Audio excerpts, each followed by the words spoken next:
안녕하세요. 직장인 투자자 A입니다. 구독자분들과 금융소득 연 60%를 목표로 하락장마다 담을 주식 찾기 시리즈를 진행하고 있는데요. 잘 진행하고 계신가요? 저는 최근 1년에 그에 근접하게 가고 있는 것 같습니다. 구독자분들도 부디 성투하고 계시길 늘 응원하겠습니다. 오늘은 전기차 관련 주식을 살펴보려고 하는데요. 구체적으로는 전기차 충전 인프라 기업들을 살펴볼 예정입니다. 산업을 먼저 이해하고 그 이후 대장주들까지 한번 살펴보겠습니다. 그 전에 전기차 충전기란 과연 무엇인지, 종류에는 어떤 것들이 있는지 꼭 살펴봐야만 뒷내용을 이해할 수 있기 때문에 챕터 1에서 그 이야기를 하고 넘어가려 합니다. 시작하시죠. 전기차 충전기의 종류에 대한 설명에 앞서 부제를 국제 표준을 향한 경쟁의 역사라고 붙여봤습니다. 왜 그렇게 붙였는지는 곧 알게 되실 겁니다. 충전기는 좁은 의미에선 전기를 공급하는 기계만을 말하는데요. 넓은 의미에선 왼쪽 사진에서처럼 차에 직접 꽂는 부분인 커넥터와 충전기 사이를 잇는 케이블, 그리고 차량에 있는 주입구까지를 의미한다고 보시면 됩니다. 오른쪽 도식은 제가 전기차 충전기의 종류를 역사에 따라 위에서 아래 순으로 정리해 본 건데요. 본격적으로 시작해 보겠습니다. 가장 먼저 탄생한 전기차용 충전기는 AC 레벨 1이었습니다. AC가 교류죠. 말 그대로 교류 충전만 가능한 충전기였습니다. 일반 가정용이고 일반적으로 출력이 7kW 이하인 것을 완속 충전기라고 하는데 AC 레벨 1은 1.4에서 1.92kW의 출력을 가지고 있습니다. 이게 어느 정도냐? 보통 완속 충전기는 7kW 정도로 보는데 7kW면 현대 코나 일렉트릭을 충전하는데 9시간 정도가 걸리는 겁니다. 사람들은 이 정도로 만족할 수가 없었죠. 그래서 교류보다 충전이 빠른 직류를 이용한 기술을 도입합니다. 가장 먼저 상용화시킨 것은 차데모였습니다. 2010년 일본의 도쿄전력, 도요타, 닛산 등에서 만든 충전기 규격입니다. 바로 오른쪽 사진처럼 차데모로 충전하는 차의 충전구를 보면 AC 5핀짜리를 꽂을 수 있는 구멍과 DC 2핀짜리를 꽂을 수 있는 구멍이 따로 있습니다. 완속 충전을 하고 싶으면 AC 주입구에, 고속 충전을 하고 싶으면 DC 주입구에 그에 맞는 커넥터를 연결하면 됩니다. 2.0 버전까지 나왔고 최대 출력은 400kW라고 하네요. 가장 먼저 표준화되었기 때문에 2010년대 초중반까지만 해도 차데모가 전 세계에서 가장 많은 점유율을 기록하고 있었습니다. 단 대부분 일본에 집중되어 있었죠. 그러나 이를 가만두고 볼 경쟁자들이 아니었습니다. 2011년 10월 독일의 BMW, 미국 포드 등 주요 자동차 브랜드 7개사가 일본의 차데모 방식과는 다른 DC 방식 도입 구축 계획을 발표하면서 일본 규격과는 다른 행보를 선언했습니다. 이것을 DC 콤보 또는 CCS라고 부릅니다. 미국은 AC 5핀에 DC 2핀인 타입 1을 쓰고요. 유럽은 AC 7핀에 DC 2핀인 타입 2를 씁니다. 이 CCS 방식이 차데모와 다른 점은 오른쪽의 사진처럼 커넥터와 주요구 부분에 AC와 DC가 함께 있다는 겁니다. 즉 하나의 커넥터로 DC와 AC 부분을 한 번에 꽂습니다. 이 때문에 AC와 DC 간 전기적 간섭은 심하지만 충전기 부피가 작고 효율적이라는 장점이 있습니다. 버전 1.0 때는 최대 80kW의 출력으로 고속 충전이 가능했고요. 버전 2.0 때는 최대 350kW로 고속 충전이 가능했습니다. 단 완속 충전은 상대적으로 느린 편이라고 하네요. 한국은 원래 2017년까지 차데모 방식을 표준으로 사용하다가 2017년 말부터 CCS 타입 1을 표준으로 지정했습니다. 때문에 17년 이후에 생산된 차들은 이제 타입 1 방식으로 만들어지고 있습니다. 여러 이유가 있겠지만 미국 표준이 전 세계 표준이 될 가능성을 높게 본 것이죠. 한편 이렇게 일본과 미국, 유럽이 국제 표준을 두고 싸우는 가운데 르노까지 참전합니다. 르노는 AC3상이라는 방식을 도입했고 AC 7핀짜리 커넥터를 가지고 있습니다. AC만 가지고 무슨 경쟁이 될까 싶은데요. 이 방식은 AC로는 43kW밖에 안 되는 교류를 주입하지만 이것을 차 안에 탑재된 변환장치인 OBC, 즉 온보드 차저를 통해 직류를 변환해서 배터리를 충전하는 방식을 취합니다. 오른쪽 그림에서 잘 안 보이시겠지만 제가 빨간색 박스 친 부분이 OBC인데 여기서 교류를 직류로 변환해서 배터리로 보내주는 겁니다. 개별 급속 충전기에 컨버터를 탑재하지 않아도 되니 급속 충전 인프라의 가격을 낮출 수 있다는 장점은 있지만 달리 말하면 그만큼 모든 차가 충전기를 하나 더 짊어지고 다녀야 한다는 이야기이기도 합니다. 르노밖에 사용하지 않습니다. 자, 이렇게 국제 표준이 정해져 있지 않은 상태로 자동차 업체마다 지역별로 자신들의 표준을 만들어 싸우고 있었던 춘추전국 시대에 결코 빠질 수 없는 나라 중국 역시 참전을 합니다. 2015년에 250kW까지 출력이 가능한 GBT 방식을 들고 말이죠. GBT는 중국의 국가 표준을 의미하고요. 구체적으로 이 전기차 배터리 관련 표준은 GBT 20234입니다. 늦게 참전했지만 어마어마한 자금력과 국토를 이용해서 몇 년 만에 세계 점유율 80%로 1위를 차지하게 됩니다. 이렇게 경쟁이 점점 치열해지는 가운데 중국은 굳히기에 나섭니다. 일본에게 차데모 버전 3.0을 함께 만들 것을 제안한 것이죠. 2018년부터 개발이 시작돼서 현재까지 진행 중입니다. 3.0은 당연히 차데모 GBT와 호환이 되고 CCS와도 호환이 된다고 하고 최대 출력도 500kW까지 가능할 것이라고 합니다. 중국 측은 두 충전기가 자동차와 통신하는 방식이 캔으로 동일했기 때문에 이 DC 콤보가 아닌 일본의 차데모를 파트너로 선정했다고 밝혔는데요. 일본에게도 이 제안은 상당히 흥미로웠던 것 같습니다. 최초로 규격다운 규격을 만들었지만 이대로 가다간 국제 표준 탈환에 실패할 것 같아 보였던 것이죠. 중국과의 협력으로 단숨에 전세계 점유율 1위가 될 수 있었습니다. 마지막 방식은 슈퍼차저입니다. 테슬라가 2012년부터 깔기 시작했고요. AC 7핀에 DC 2핀이죠. 어디서 많이 본 것 같습니다. 네, DC 콤보 타입 2를 변형한 충전기입니다. 120kW까지 충전 가능하다고 하네요. 이렇게 새로운 충전 방식은 자동차 제조사들에 의한 국제 표준을 위한 끊임없는 전쟁의 역사와 함께 탄생해 왔고요. 자동차 제조사들이 나서서 만드는 이유는 차량에도 같은 모양의 주입구가 만들어져 있어야 하기 때문에 당연한 거겠죠. 자신들이 만든 차량과 같은 방식이 국제 충전 표준이 되면 일반 소비자들도 해당 자동차를 더 사려고 할 수 있을 겁니다. 지금도 국제 표준은 정해져 있지는 않습니다. 때문에 현재 깔려있는 공용 충전기들은 여러 방식의 충전을 다 지원하고요. 그렇지 않더라도 운전자가 어댑터를 따로 사서 다른 방식의 충전기를 사용할 수도 있습니다. 어쩌면 우리가 해외여행 갈 때 전압 변환 어댑터를 가져가듯이 앞으로도 지금처럼 그냥 지역별로 다른 충전 방식을 유지하면서 어댑터를 개인적으로 사용하는 식으로 쭉 가버릴 가능성도 있을 것 같긴 합니다. 아무튼 이렇게 이번 챕터에서는 충전 방식에 대해 자세히 살펴보았고요. 이제는 국가별로 어떤 방향으로 성장해 나가는지 트렌드까지 한번 살펴볼게요. 첫 번째로 살펴볼 지역은 미국입니다.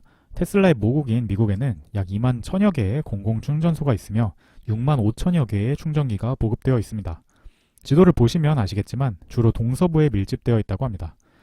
그런 면에서 교외 지역까지 계속해서 설치되다 보면 개수적으로도 아직 더 깔릴 여지가 있어 보이고요. 깔려있는 충전기의 종류도 레벨 2 충전기가 가장 많이 분포되어 있다고 하니 종류 관점에서도 이보다 더 비싼 고속충전기로 대체될 여지가 많아 보입니다. 즉 앞으로도 여전히 발전할 여지가 있다 볼 수 있겠고요. 오른쪽 그래프를 보시면 캘리포니아, 플로리다, 텍사스, 뉴욕에 대부분인 34%의 충전기가 설치되어 있습니다. 막대 그래프에서 파란색이 레벨 2 완속 충전기, 주황색이 DC 급속 충전기인데요. 캘리포니아나 급속 충전기가 많지 다른 도시들은 대부분 다 완속 충전기죠. 이 역시 시간이 지나면서 점점 더 급속으로 대체될 것으로 예상합니다. 맥킨지에서 발표한 자료를 보면 우선 충전 방식 기준으로 AC 레벨 1은 10년 내 3분의 1 수준으로 줄어들 거고요. 이 자리를 AC 레벨 2와 DC 콤보가 채울 겁니다. 오른쪽 표를 보시면 가정용과 공공 충전기 기준으로 봤을 때 미국은 가정용이 꽤 큰 비중을 차지하고 있고 미래에도 그럴 텐데요. 그 외 장거리용 수요나 공공 충전기 수요가 소폭 늘어날 전망입니다. 다음은 유럽인데요. 독일과 프랑스가 가장 열심히 전기차를 보급하고 관련 인프라에 투자하고 있는 유럽 국가들이라고 할 수 있습니다. 자동차 대국 독일부터 볼게요. 독일의 전기차 충전기 설치 대수는 2020년 전년 대비 18% 증가했습니다. 독일 연방에너지경제부 BMWi는 전기차 보급 대수가 20년 14만 대였던 것에 비해 2020년에는 100만 대의 전기자동차가 달릴 것을 목표로 한다고 하네요. 전기차 인프라도 훨씬 더 빠른 속도로 보급될 것이라 예상할 수 있겠죠. 지역을 보면 바이에른주, 바덴비르텐베르크주, 노르트라인, 베스트팔렌주 순으로 전기차 보급이 집중되어 있는데요. 오른쪽의 구글 지도 위에 한번 표시해봤어요. 역시 아직까진 남서부 지역에 굉장히 집중되어 있는 모습입니다. 파란색 화살표 방향으로 더 보급될 수 있겠죠. 프랑스 역시 정부의 친환경차 장려 정책에 힘입어 전기차와 전기충전이 필요한 하이브리드카가 폭발적으로 증가하고 있고요. 이에 따라 전기차 충전기 개수도 지속 증가 중입니다. 2019년 초에 2만 5천여 개였고요. 4년 내에 설치 대수를 4배 늘리겠다고 발표했습니다. 보시면 2018년엔 3.7에서 22kW짜리 비중이 88%였는데 20년에 54%로 줄었고 그만큼 43에서 50kW 충전기가 늘었죠. 게다가 130kW짜리 충전기, 즉 테슬라의 슈퍼차저급 충전기는 4%밖에 안 되기 때문에 아직도 갈 길이 멀다고 봅니다. 프랑스 지방 곳곳까지 공용 충전기가 추가적으로 보급되어야 하는 상황이기 때문에 다국적 기업뿐 아니라 프랑스 지방 중소업체들의 진입도 활발하다고 하네요. 유럽을 아까 봤던 미국과 비교해 볼게요. 미국보다 유럽은 공공 비중이 많이 확대되는 걸 볼 수 있죠. 충전 방식으로 보면 DC 콤보 충전기가 미국보다 더 빨리 증가할 전망입니다. 하지만 여전히 AC 레벨 2가 가장 큰 비중을 차지합니다. 마지막으로 중국입니다. 아까 미국이 전국에 6만 5천 개의 충전기가 보급되어 있다고 말씀드렸는데요. 중국은 베이징의 공용 충전 스탠드만 6만 개입니다. 중국은 베이징시에만 2022년까지 5만 개의 신규 충전 스탠드를 보급하겠다고 발표했습니다. 신에너지차 충전소가 경기 부양책인 신SOC 중 하나로 지목되면서 목표치가 엄청나게 상향되는데요. 위치로 보면 장쑤성, 광동성, 베이징, 상하이가 탑4고요. 보시면 동남쪽 해안 도시들에 집중되어 있죠. 역시 성장할 여지가 어마어마합니다. 미국, 유럽과 비교했을 때 공용 비중이 압도적으로 높고 앞으로 더 높아지는 거 보이시죠? 중국 시장의 가장 큰 특징 중 하나라고 할 수 있겠습니다. 충전 방식으로 보면 미국, 유럽과 비교했을 때 AC 레벨 2와 DC 급속 충전 가능 충전기의 비중이 훨씬 더 높아 전체의 98%를 차지할 것으로 보입니다. 시장에 늦게 진입했기 때문에 레벨 1은 거의 그냥 건너뛰고 시작한 거죠. 참고해 주시고요.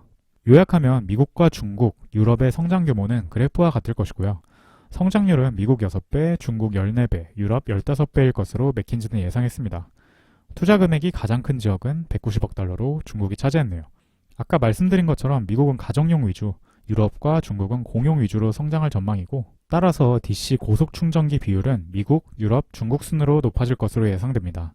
그럼 다음 챕터에선 어떤 기업들이 이러한 전기차 충전기 시장을 리드하고 있는지 한번 살펴보겠습니다. 앞에서 본 것처럼 시장은 향후 10년간 AC 레벨 2와 DC 패스트 차저가 주도할 것이기 때문에 두 방식 각각에서 어떤 기업이 시장을 주도하고 있는지 한번 살펴보겠습니다. 먼저 AC 레벨 2 시장의 리더는 차지포인트라는 미국 캘리포니아 기업입니다. 아까 미국은 서부 캘리포니아 지역과 동부 뉴욕 근처의 도시들로 양분되어 있다고 했었죠. 다만 가장 큰 시장인 AC 레벨 2 시장에서 1위를 하는 기업답게 캘리포니아뿐 아니라 북미나 유럽을 주무대로 전 세계 15여 개국에서 사업을 하고 있습니다. 2020년엔 약 135밀리언 달러, 즉 1,500억 원 정도 매출이 일어났는데 4년 뒤엔 1빌리언, 즉 1조의 매출이 발생할 것으로 기대된다고 하네요. 거의 8배죠. 구독 서비스, 애프터 서비스, 충전 스테이션 사업을 하고 있습니다. 상장을 위해 스펙 회사인 스위치백 에너지에 인수될 예정이고 그 이후에 상장할 예정입니다. 이 소식이 작년 9월쯤 발표되고 나서 스위치백 에너지, 즉 SBE의 주가가 4.5배 올랐습니다. 차지포인트에 지금 당장 투자하고 싶으시면 SBE라는 티커로 검색을 하시면 됩니다. 앞으로도 지켜보시면 좋을 기업이라고 생각합니다. 그 다음은 테슬라이고요.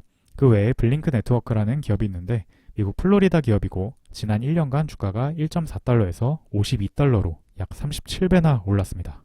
테슬라 보고 굉장히 많이 올랐다고들 하죠. 그런데 이 기업하고는 비교가 안 됩니다. 블링크의 사례를 볼 때 차지포인트도 상장하면 엄청난 상승을 기록하지 않을까 싶습니다. 앞으로도 계속 눈여겨보면 좋을 것 같네요. 다음으로 DC 급속 충전기 업체들도 보시죠. 테슬라와 EV고가 1, 2위를 다투는데요. 참고로 EV고라는 기업은 미국 기업이고 LS파워라는 다른 미국 기업에 인수됐습니다. 그런데 LS파워는 상장이 안 되어 있어서 아직 투자할 수가 없습니다. 3위로 차지포인트가 있는데 AC뿐 아니라 DC 급속 충전기 사업까지 하고 있기 때문에 더욱 매력적인 기업인 것 같네요. 하락장에 담을 만한 주식의 느낌이 물씬 나서 추후 영상에서 차지포인트만 따로 한번 좀 더 깊게 분석해봐도 괜찮을 것 같습니다. 구독, 좋아요 누르고 기다려주세요. 독일의 경우 위에 2개 기업은 직원 수가 50에서 200명 사이인 작은 기업들이고요. 충전기 사업이 중심 사업입니다. 아래 2개 기업은 훨씬 더 큰 기업들인데 충전기만 하는 게 아니라 다른 유관 산업들을 베이스로 하고 있는 기업들입니다. 관심 가져보셔도 좋을 것 같습니다. 한편 프랑스의 경우 주요 그룹이 3개 있습니다. DBT 그룹은 프랑스의 제1 제조업체이고요. 전 세계로 급속 충전기를 수출 중입니다. 닛산의 협력 업체이기도 합니다. ABB 그룹의 경우 자동화 기술, 로봇공학 등 세계 3대 엔지니어링 기업인데 보통 충전기, 급속 충전기, 고속 충전기를 제조합니다. B2C는 안 하고 B2B 영업만 하고 있다고 합니다. 마지막으로 IER 그룹은 파리시의 공유전기 자동차 오토립의 제조사인 볼로레의 자회사입니다. 무슨 말이냐? 모 회사가 공유전기차 제조도 하는 회사라는 의미입니다. 현재 IER은 프랑스 도로에 설치된 전기차 충전기 점유율 1위입니다. 전 세계로 수출도 하고 있죠. 마지막으로 중국입니다. 상장된 기업은 다음과 같습니다. 중국 기업에 투자하는 것에 거부감이 없는 분들은 참고해볼 만합니다. 전방산업은 상위 3개사인 트게덕, 성성충전, 국가전망이 유망하다고 하고 세계 기업의 충전기만 35만 개, 전체의 60%에 해당한다고 합니다. 트게덕은 6개월간 2배 정도 올랐고요. 다른 기업들은 아직 상장 전입니다. 후방산업, 즉 업스트림의 충전 모듈 제조사인 과사달과 전력 케이블 업체인 맘마고본, 역시 전기차 충전 인프라 구축 확대 추세에 따른 수혜주라고 중국의 개원증권이라는 증권사가 꼽았다는데요. 주가는 6개월간 그다지 좋은 모습을 보여주고 있진 않습니다. 그 외 업스트림 기업들은 오른쪽 하단의 표와 같으니 궁금하신 분들은 참고하셔도 좋겠습니다. 꼭 챙겨가셔야 할 내용 정리하고 마치겠습니다. 첫째, 전기차 충전 인프라 시장은 엄청나게 클 것이다. 국가가 나서서 전기차 보급을 밀고 있기 때문이고요. 지금이 전기차 인프라 시장의 개화기라고 봐도 무방합니다. 좋은 투자 기회가 될 수 있겠습니다. 저는 그 중에서도 차지 포인트가 가장 눈에 띄었는데요. AC 레벨2와 DC 급속 충전 둘 다 하고 있고 시장 점유율 또한 높기 때문이죠. 추후 더 구체적으로 탐색해 볼 만하다 싶습니다. 기대해 주시고요. 그럼 오늘 영상은 여기서 마치겠습니다. 끝까지 시청해 주셔서 감사하고요. 저는 다음 영상에서 뵙겠습니다. 직장인 투자자 A였습니다.